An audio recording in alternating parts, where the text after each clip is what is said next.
So whether you are currently looking for a new job or whether you're just managing a career, which means it matters what people think of you and potential employers, and the fact that you may again someday be looking for either a new job or just new customers or new partners. So that being the case, there are things that LinkedIn recommendations can do for you that can't be done any other way. And one of the big ones is there are a lot of skills you may have, soft skills especially, they're really hard to prove. It's hard to show them on your resume. Like, for instance, let's say you're a great listener. It's really hard to put that on your resume in any way. Welcome to the Repurpose Your Career podcast, brought to you by Career Pivot. This podcast is where those of us in the second half of life come together to discuss how to repurpose our careers for the 21st century. Come listen to career experts give you proven strategies. Listen to people like you tell their stories on how they repurpose their careers. And finally, get your questions answered. Your host, Mark Miller, has made 6 career pivots over the last 30 years. He understands this is not about jumping out of the frying pan into a fire, but rather to create a plan where you make clear, actionable steps or pivots to a better future career. Are you ready to repurpose your career? Welcome to episode 241 of the Repurpose Your Career podcast. My name is Mark Miller, and I'll be your host every Monday for discussion on what it's like to repurpose your career. This week, I am interviewing Thea Kelley. We're calling this episode LinkedIn Recommendations, Why You Need Them, How to Get and Use Them. I've had Thea on the podcast in episode 53 called Thea Kelley on interviewing for a great job in the second half of life in November of 2017, and episode 157 called Creating a Career Pivot Resume with Thea Kelley in January of 2020. I have tremendous respect for Thea, and I contacted Thea a couple of months ago and asked her to suggest a topic to discuss with you. I thought this would be a thought-provoking discussion. Let me read you her bio. Thea Kelley is a job search and interview coach based in the San Francisco Bay Area, serving job seekers nationwide since 2008. Her book, the Amazon bestseller Get That Job, the Quick and Complete Guide to a Winning Interview, was hailed as excellent on Forbes.com. For smart job search tips and a free gift, subscribe to Thea Kelley's blog at www.greatjobsooner.com. The site also provides information on contacting Thea for one-on-one services to help you get a job sooner. However, before we get to the episode, let's have a word from our sponsor, Career Pivot. The Career Pivot membership community continues to help members who are participating in this project grow and thrive. This is a community where everyone is there to help everyone else out, figure out what they want to do in the second half of life, and then make it happen. Let's hear what Cleo had to say about being part of the community. I got a lot of support, just the knowledge that you're not alone. Other people are struggling with the exact same thing, and there are ways to deal with it. There are people with some really interesting success stories that, maybe that's not exactly what I can or want to do, but and you can see the benefits that people get from different things like that. A couple people that took that positive intelligence course, I could see a real difference in how they acted, felt, and their success after they completed it. And I didn't end up taking the course, but I got the book. I put it as an audio book on my phone, so I would listen to it while I was at the gym. And it helped me too, just controlling anxiety, getting back to reality, keeping your mind in a good place. And then there are people that I can reach out to, like if I had something going on, I just felt like I needed to talk to somebody. There were people I could talk that were happy to talk to me. So it's been a positive thing. I'm recruiting new members for the next cohort. If you are interested in learning more about the endeavor, please go to careerpivot.com/community. And thank you to everyone who took the survey. I'll be discussing changes that will be made in coming episodes.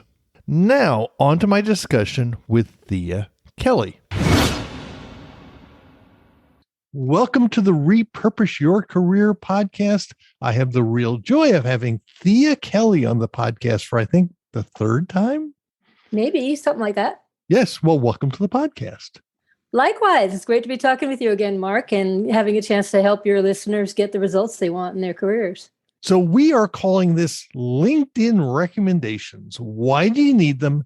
How to get them? How to get and use them? Thea, why do I need LinkedIn recommendations?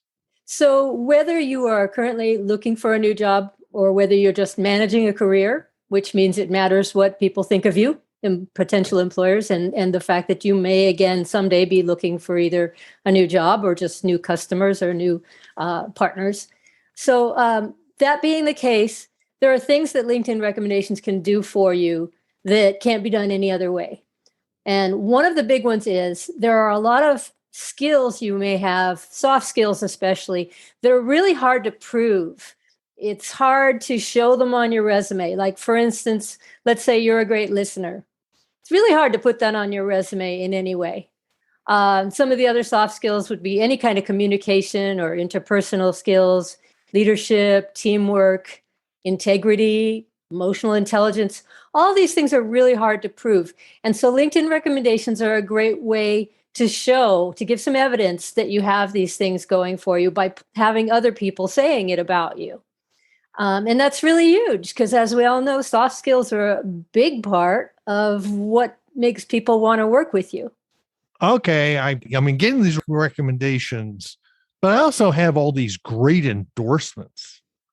Yeah. And that's something I want to clarify is on LinkedIn, there's skills endorsements in the skills section where, you've perhaps listed programming or team leadership, and somebody has clicked that to indicate that you have it.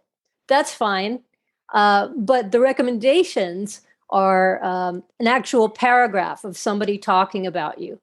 And it's really a lot more powerful because it's not a simple yes or no. They're really saying things about you. They have a chance to kind of give glowing praise. So that's the difference there. Yeah. And I find the endorsements, people just endorse you for stuff because I've known people who have put, basket weaving on their in their skills, and they suddenly start getting endorsements for it. So they're not as meaningful. Employers don't take them as seriously as they take the recommendations. Recommendations, somebody is putting their own name and reputation on the line publicly in front of the entire world saying good things about you, and you just can't beat that. But I've got references. Yeah. Why do I need LinkedIn recommendations? Yeah.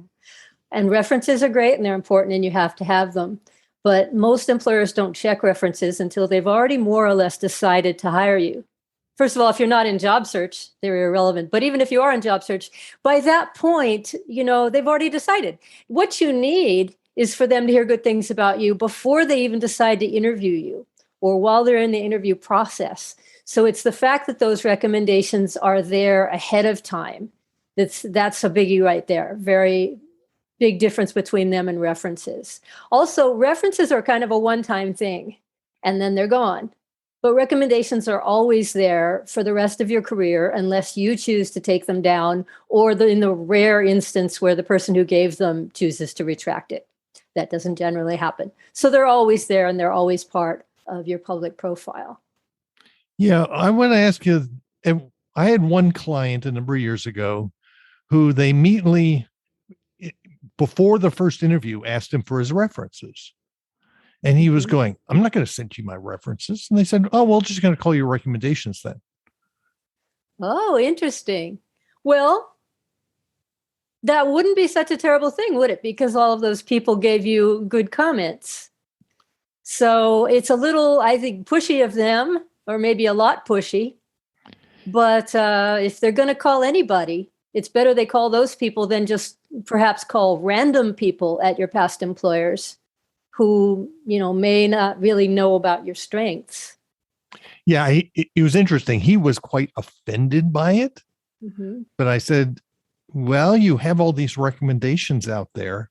They're good and it's public. So they can do that.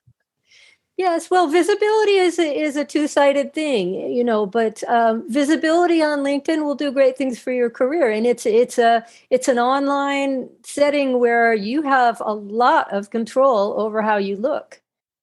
So I'd say there's far more positives than negatives about it in most cases. So what is a good number of recommendations? Okay, I think it's a good idea to have several from each of your roles, or at least each of your recent roles.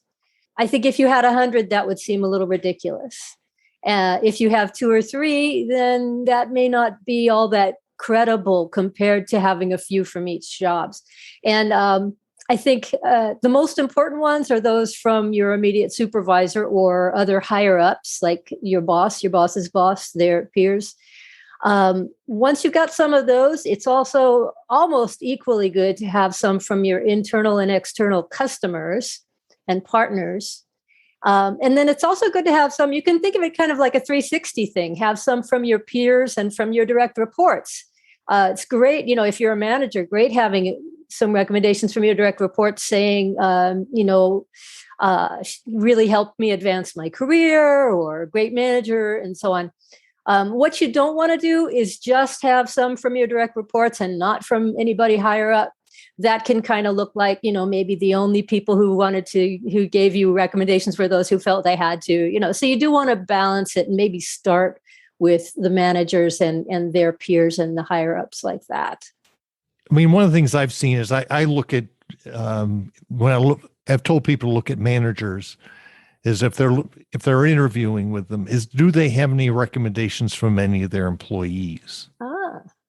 Right? You could, yeah. It would be kind of, a lot of people don't have any recommendations at all. Yeah. And then a lot of other people, it may not have occurred to them to get some from their employees. But yeah, it could be rather telling. You'd have to kind of read between the lines on that, look at what they say and who else recommended them. Yeah, I had one boss at one of my startups who was great at managing up and horrible at managing down. Mm-hmm. So all his recommendations came from peers and his folks above him. And he didn't have any recommendations from any of his employees. Right. And if that's the case, what you should do is go into the interviews with some carefully crafted questions about, you can ask the standard, what's your management style? But that's kind of, people are too prepared for that. Questions like, tell me about the recognition that your employees have received recently. And if they haven't received any, then that's rather telling. What else? I'm drawing a blank. What would be some other good questions to ask about a person's managerial style? Well, besides asking, how do you show your employees that they're appreciated? Right. That's a good one. And also what training and growth opportunities are available to your employees. That's another really good one. Yeah. Or questions like, if you and I were to have a really excellent working relationship, what would that look like? And if what they're telling you sounds stiff or unrealistic or something, that could be a clue as well. Yeah, I've found recommendations are good. They're good research to figure out, do I actually want to work for this person? Yeah. Right? Yeah. Among many things. Yeah, there's a lot of ways you want to do that. Oh, and something else I wanted to say about recommendations. We're talking a lot about what they show about you, but they also boost your LinkedIn search rankings. I'm pretty sure that's the case. LinkedIn kind of keeps that close to the vest, exactly how those search rankings happen. But most experts agree that recommendations are likely to increase your rankings. And by that, what I mean is you have recruiters who go straight to LinkedIn to source candidates. When they put in their search criteria or whatever, then they get a list of search results, and you're likely to be higher up those results if you have recommendations, even aside from whether or not the recruiter then looks at those recommendations, which they very likely will if there's anything about your profile that draws them in at all. So as we're talking about this, when should you ask and give recommendations? Give them any time. I think most of us don't do enough of that. When to ask for them? Probably not right when you're about to start looking for a job, because that may tip people off. So with anything related to LinkedIn, a really good time to work on it is soon after you've started the job. Although when you've just started the job, they might not know what to say about you. So look for those moments when you've had a win, for example, when you've achieved something, done a good project, done a good job. That's the most natural time. Another very natural time would be around the time of annual reviews, if they do that at your company. Oh, while we're talking about this, could you I like what you said here on this comment, could we put that on LinkedIn? The reason I ask that is I've been through several tech startups, and usually when suddenly someone starts giving a flurry of recommendations, usually means they're leaving. And rather than, and I've always promoted to said, if you want recommendations, give recommendations. Don't ask for them, just give them. But give them when things are good. Yeah. When things are going really well, that's the time to start giving recommendations out to people. Yeah, and a little at a time, right? Like you mentioned a flurry, do one here and one there. That would be a lot better. So how is the best way to get recommendations? Okay, so as you said, if you give somebody a recommendation, they may just turn around and give you one, but a lot of times they won't. So you can also ask for them. And technically the way you do that is you go to their profile, and a few lines below their profile photo, there's a button that says more, and you just click that and click ask for a recommendation. Definitely include a personalized message, of course. You're asking them for a favor. In fact, a lot of people like to first send an email about it before they get it from LinkedIn, because sometimes people will tend to ignore messages that come to them from LinkedIn, or they'll put off answering them for a long time.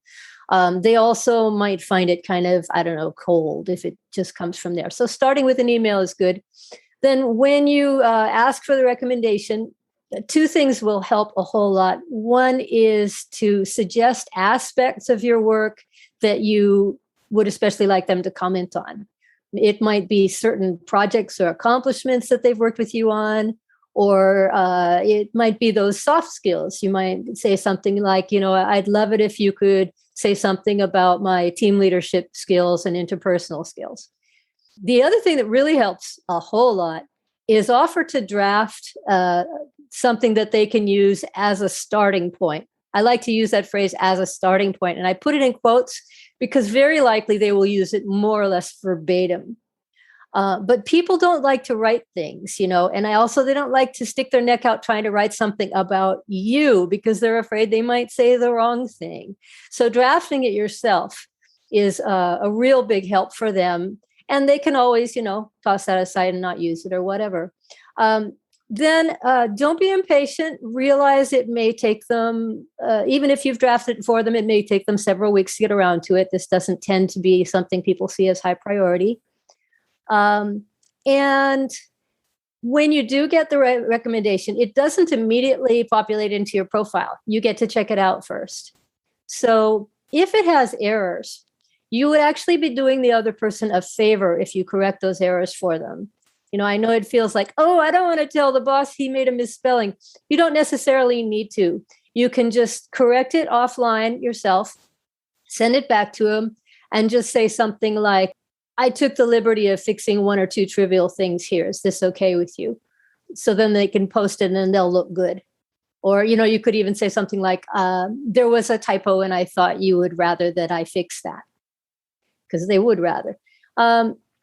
And finally, if the recommendation you get is sort of faint praise and maybe sending them a new version that's a little stronger, doesn't get a good reaction, and you just don't want to use it, you don't have to use it. You can save it, but never post it. So always keep that in mind. And of course, you want to thank them.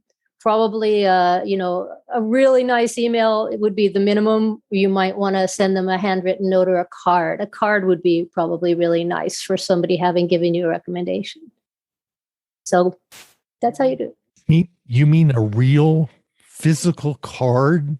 I think so. Yeah, I like to receive a physical card more than an e-card. E-cards can even be kind of a hassle sometimes. You have to click on things. Oh, what a hassle!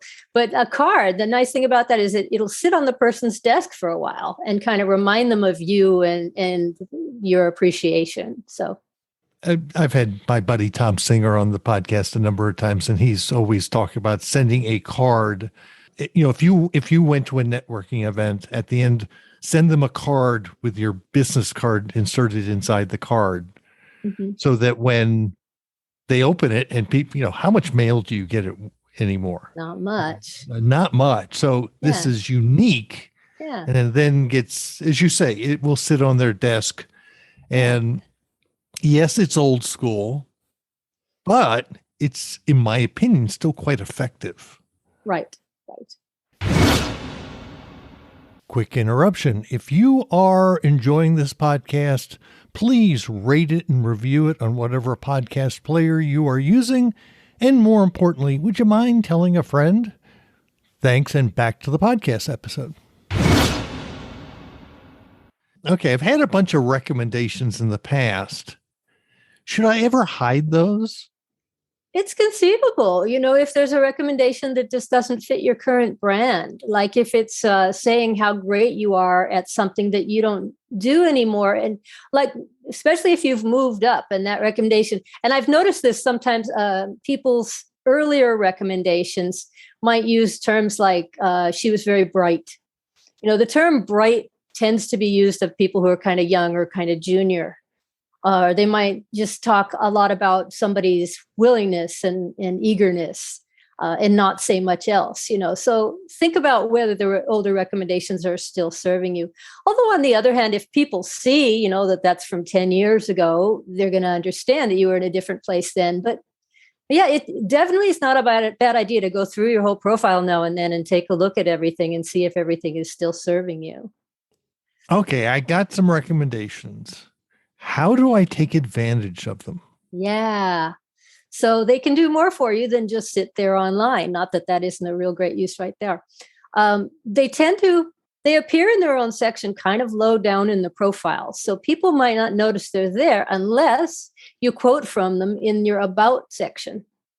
And you don't automatically have an about section. You have to add that to your profile. That's the section where usually in sort of a first-person conversational tone, you say a little bit about yourself, maybe how you arrived at what you're doing these days, maybe something about your motivations, what you love about your work. And in there, you say something like, I'm very appreciative of the comments that have been made in the recommendation section. For instance, my friend Carla Williams said, blah, blah, blah, in quote. And then parentheses, see recommendations. And that encourages the viewer to look down in the profile. Also, it just makes the about section a lot more interesting. Anything with quotes around it draws people's eyes. So that's a great way to use it. Another great way to use it is in your resume. And people say, can you do that? I haven't seen that done.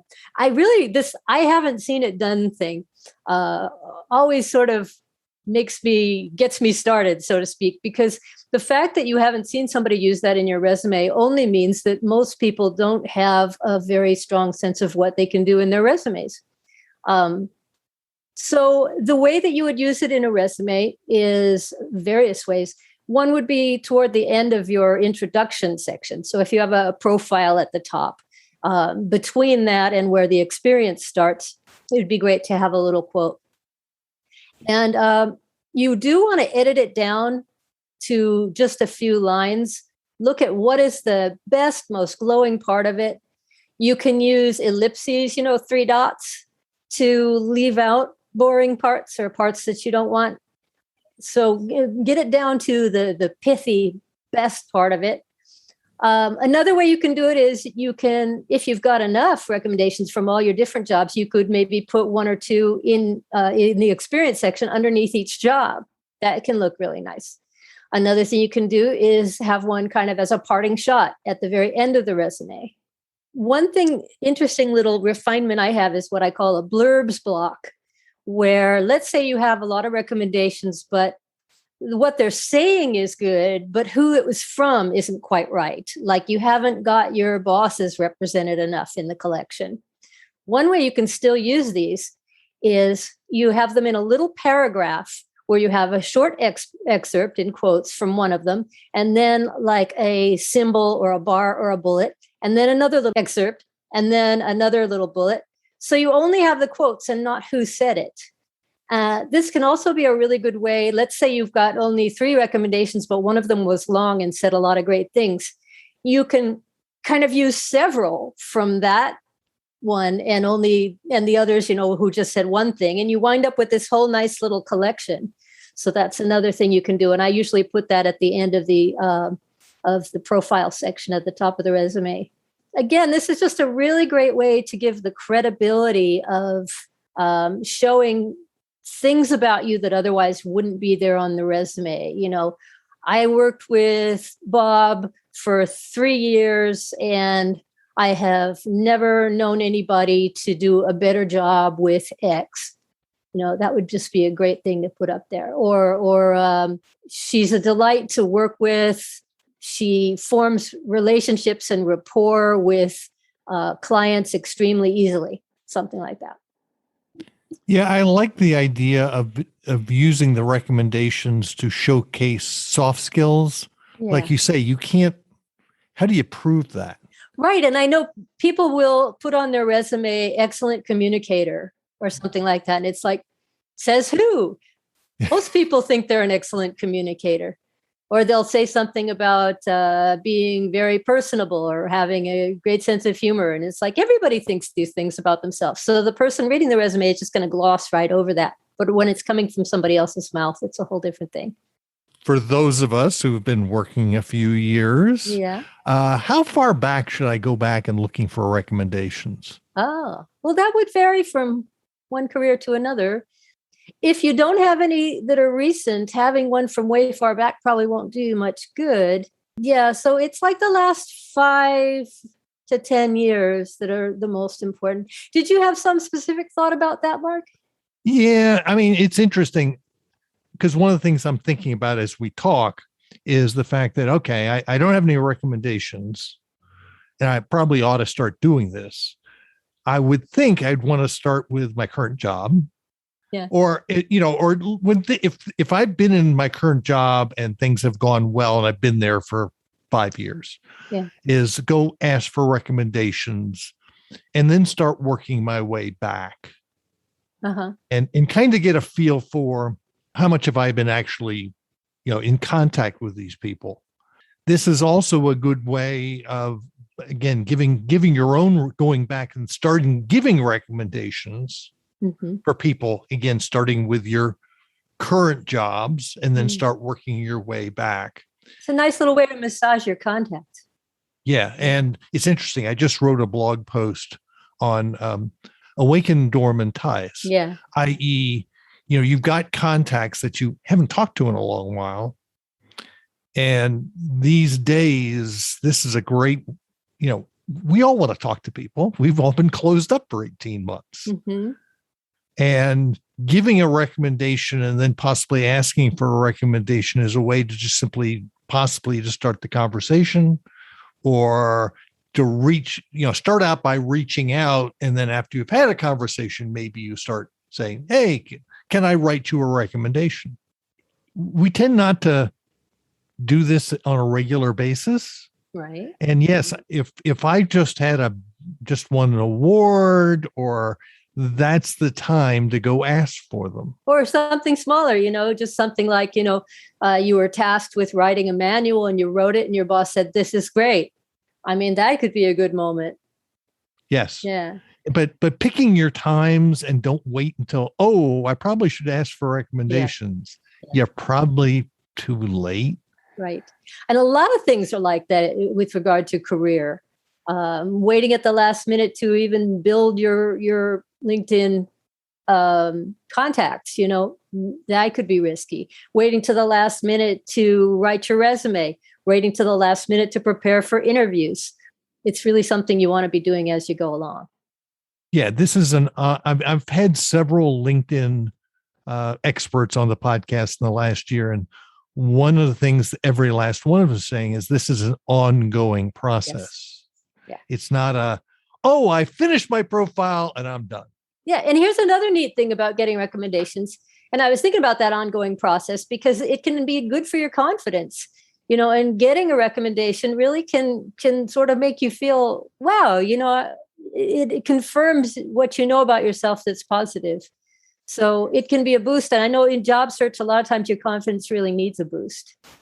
So, and one other way you can use LinkedIn recommendations to a more limited extent is actually in a job interview. So, for instance, if one of your greatest strengths is one of those kind of intangible things like people skills, you could say in your tell me about yourself answer, among other things, you're talking about your career history, and you say, and I don't know if you've had a chance, Mr. Interviewer, to look at my LinkedIn profile, but you may have noticed there a recommendation from Susie Smith saying that I have a way of connecting with people and making them trust me. And that's really important to me in my career. And one of the ways I do that is blah, blah, blah. So you can just kind of drop it in. You don't want to, be mentioning that a whole lot in the interview, but certainly at least once you can refer to something like that. I want to say it's almost like social proof. It's exactly social proof. It is social proof. Yeah. It's a way of when you can say, yes, so-and-so said this about me. Right. And we are increasingly a review-driven culture, right? A review-driven society. If we want to hire somebody to fix our sink, we go to Yelp and look for somebody. If we want to decide where to eat dinner, we look at the reviews. And so this is more and more the way it works. People look online to find out what they want to know. So have it there. Yeah. So Thea, this has been great. If there's one thing that you've talked about in this episode that you really want people to walk away with, what would that be? Don't see LinkedIn recommendations as a nice to have. See it as an essential part of your profile and your public persona as a professional. Yeah. What about you, Mark? What would you pick? Is don't wait. Don't wait. This is an ongoing process. Yes. And that's perfect. I even admit myself, I haven't gotten a recommendation in a few years because it just hasn't been on top of mind, but it should be. So right. You don't want to have it be more than a few years since you have, because then somebody could get the impression that you were great then, but you've somehow declined, And the fact is, we are all pivoting as we go through this pandemic. Say more about that. Well, in the fact that just about everybody's industry has been disrupted. Right. Right. We're seeing, put it this way, we're seeing so much disruption. Yeah. And one of the common terms I've heard from talking to various people is adaptability. Right. And can you get recommendations that can demonstrate how adaptable you are?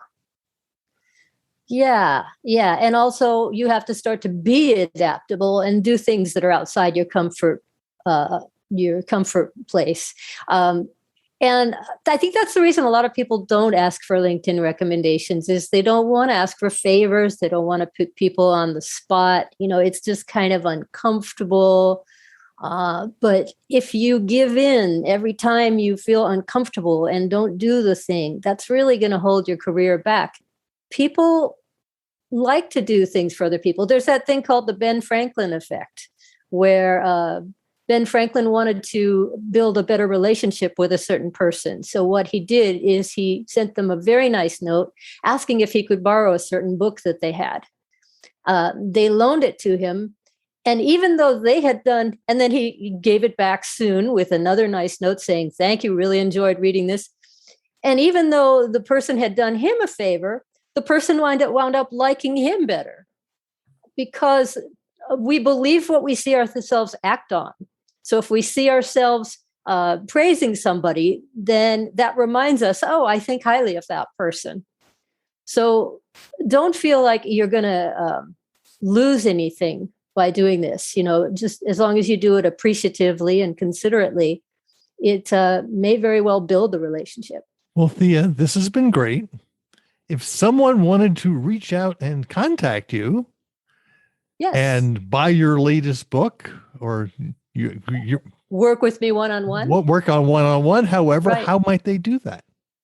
Okay. First of all, I have a blog, greatjobsooner.com. And if you go there, you can see how to contact me. And of course, the blog is very informative. Every week I publish a new article and on all aspects of job search and career development. And also for subscribing to the blog, you can get some free gifts. One of them is chapter 1 of my book. And I call it as a free gift, I call it the free report on what makes you stand out. but it is chapter 1 of my book, Get That Job, The Quick and Complete Guide to a Winning Interview, which Forbes has called excellent, and which you can find on Amazon. And yeah, you can send me a note. Tell me if there's something I can help you with. I work with job seekers on preparing for interviews. I do resume and LinkedIn and cover letter reviews and advise people on that. And job search strategy, just if you're just trying to figure out, how do I go about, for instance, making this career transition from this career to this totally different career? Let me advise you on that. I do free consultations, so feel free to let's talk about it and see if it's a fit.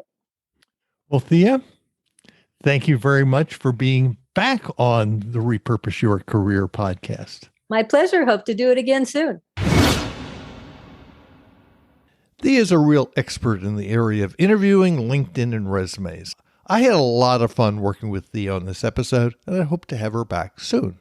Take a moment, go to careerpivot.com, sign up for the weekly Career Pivot Insights newsletter, which is sent out every Sunday. You'll get a weekly update on this podcast, white papers, and new blog posts.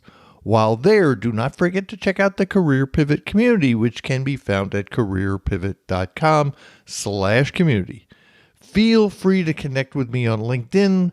Look for Career Pivot on Facebook and LinkedIn. You'll also find me on Twitter at Career Pivot. Thank you for listening all the way to the end of the Repurpose Your Career podcast. You will find all the show notes at careerpivot.com/episode-241. You can also subscribe to the podcast on Apple Podcasts, Stitcher, Google Podcasts, Podbeam, Overcast, Spotify, Pandora, Amazon Music, and lots of other places where podcasts can be found. Hope to see you next Monday for another episode of Repurpose Your Career podcast.